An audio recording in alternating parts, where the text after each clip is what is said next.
Halo nakama, selamat datang di channel Anime OP. Yo, sebelum masuk ke pembahasannya, jangan lupa like video ini ya bosku. Like dari kalian akan menambah semangat Mimin untuk terus memberikan informasi terbaru mengenai One Piece pada nakama semua. Nah, melanjutkan cerita yang terjadi pada chapter sebelumnya. Cerita pada chapter kali ini akan diawali dengan memperlihatkan keadaan di dunia bawah Pulau Elbaf. Yap, setelah sebelumnya Pangeran Loki mengatakan sesuatu hal yang membuat Hajrudin terkejut, di momen ini juga, Hajrudin kemudian terdiam sesaat dan mengingat kembali ketika Raja Haral berbicara kepada Hajrudin tentang Pulau Elbaf. Ya, dalam flashback singkat ini, kita bisa melihat pemandangan Pulau Elbaf serta Hajrudin yang masih kecil. Di momen ini juga, kita bisa melihat Pangeran Loki yang sedang berlatih bertarung dengan hewan-hewan buas raksasa.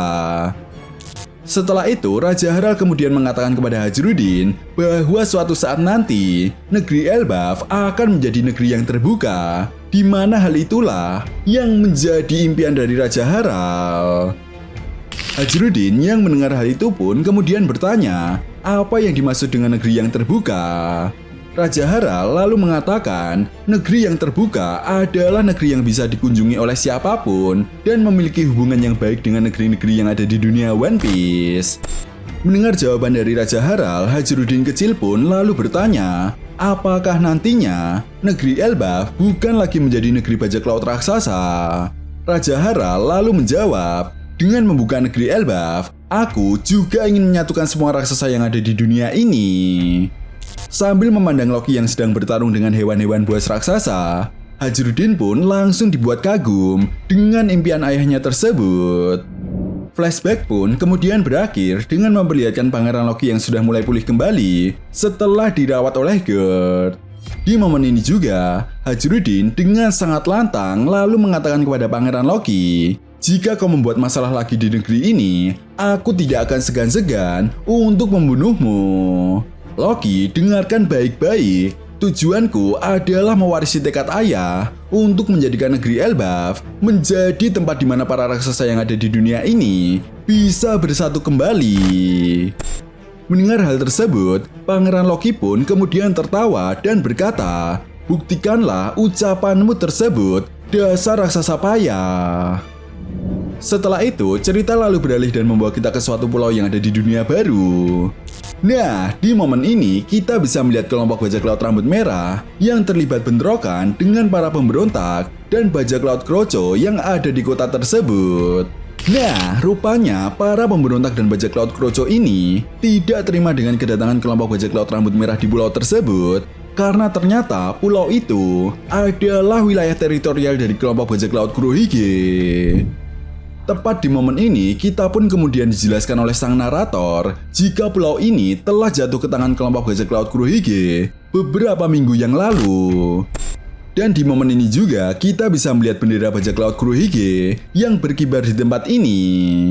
Jelas bajak laut Kroco dan pemberontak yang ada di tempat ini pun berhasil dikalahkan dengan mudah oleh kelompok bajak laut rambut merah, yang mana hal ini pun membuat para penduduk asli yang ada di pulau ini terlihat sangat senang sekali. Ya, ternyata selama mereka ditindas oleh para bajak laut dan pemberontak, hidup mereka selalu terancam. Bahkan para bajak laut tak segan-segan menghabisi mereka jika keinginan mereka tidak terpenuhi. Itu sebabnya setelah Seng dan kelompok bajak lautnya berhasil mengalahkan mereka semua, para penduduk ini pun kemudian menyambut kelompok bajak laut rambut merah dengan sukacita, dan bendera-bendera bajak laut Kurohige yang berkibar di tempat itu pun mulai dibakar oleh para penduduk tersebut.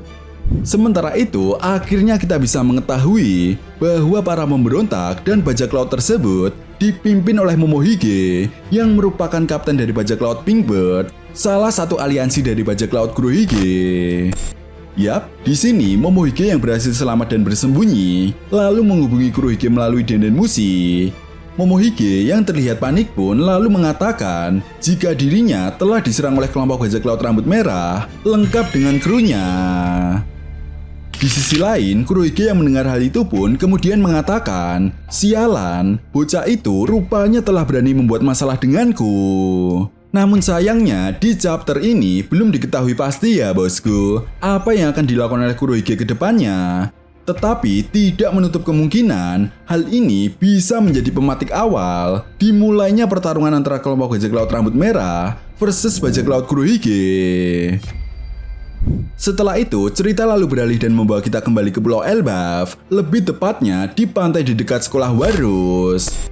Yap, setelah Jaguar di Soul berusaha menghentikan anak-anak yang terkena jebakan duri yang dibuat oleh Summer, tepat di momen ini, Robin dan Chopper kemudian menghampiri Soul yang sedang duduk sambil kesakitan memegang tangannya.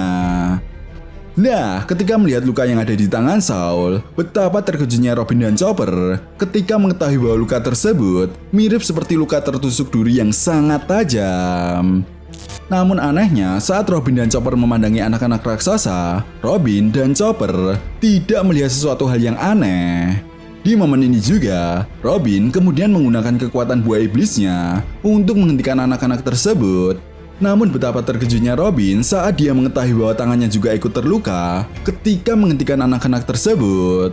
Tetapi beruntung, luka yang dialami oleh Robin tidak terlalu parah jika dibandingkan dengan Soul. Tepat di momen ini juga, Robin kemudian menyimpulkan jika anak-anak itu telah dilindungi oleh semacam barrier agar seseorang tidak dapat menyentuh anak-anak tersebut. Robin juga menyimpulkan jika ada seseorang menggunakan kekuatan buah iblis yang sengaja melakukan hal tersebut. Nah, di momen ini, Robin kemudian memerintahkan Chopper untuk merawat Soul terlebih dahulu. Sementara itu, Robin akan mengikuti para anak-anak raksasa dan mencari tahu kemanakah mereka akan pergi. Setelah itu, cerita lalu beralih dan membawa kita ke Desa Matahari, tempat di mana kelompok dari Nami berada. Ya, akhirnya tim pemadam kebakaran yang sebelumnya telah tiba berhasil memadamkan beberapa titik kebakaran yang ada di selatan Desa Matahari. Namun di sisi lain, seperti yang diperlihatkan di chapter sebelumnya, bajak laut raksasa yang hendak pergi ke sekolah Warus harus melewati jalan lain karena spal yang akan mereka gunakan telah dihancurkan oleh monster-monster raksasa. Nah, rupanya selain menggunakan spal untuk menuju ke sekolah Warus, para raksasa yang ada di negeri Elbaf bisa melewati anak tangga yang terbuat dari cabang pohon Adam. Namun tentu saja rute ini sedikit lebih lama. Dory dan Brogy juga menjelaskan jika rute ini akan sedikit lebih lama karena kita harus melewati hutan Elbaf terlebih dahulu sebelum sampai di sekolah Warus. Tepat di momen ini juga, bajak laut raksasa dan kelompok bajak laut topi jerami pun kemudian segera bergegas untuk menuju ke sekolah Warus. Setelah itu, di akhir chapter, cerita lalu beralih dan membawa kita ke hutan Elbaf, tempat di mana para kesatria suci berada. Yap, setelah sebelumnya kita dijelaskan kekuatan dari Gillingham dan Summer, di momen ini, para kesatria suci mulai menyadari jika ada salah satu anggota kelompok bajak laut topi jerami yang mulai mengikuti anak-anak raksasa. Melihat hal tersebut, betapa terkejutnya Gunko jika sosok yang mengikuti anak-anak tersebut adalah Nico Robin, iblis dari Ohara yang selama ini telah diburu oleh pemerintah dunia karena kemampuannya yang bisa membaca tulisan kuno Poneglyph. Mendengar hal itu, Gillingham dan Summer pun kemudian mengatakan ini akan menjadi sebuah keuntungan bagi kita. Chapter pun kemudian ditutup dengan memperlihatkan Gunko yang mengatakan, bagaimana jika kita membawa Nico Robin ke Holy Land? Aku yakin ini akan membuat para Gorosei senang. Nah, itu tadi merupakan analisa apa yang akan terjadi pada manga One Piece chapter 1144. Jika kalian punya pendapat lain atau teori tentang pembahasan kali ini, silahkan tuliskan pendapat kalian di kolom komentar ya, bosku. Oke, sampai di sini dulu pembahasan kita kali ini, and see you next time.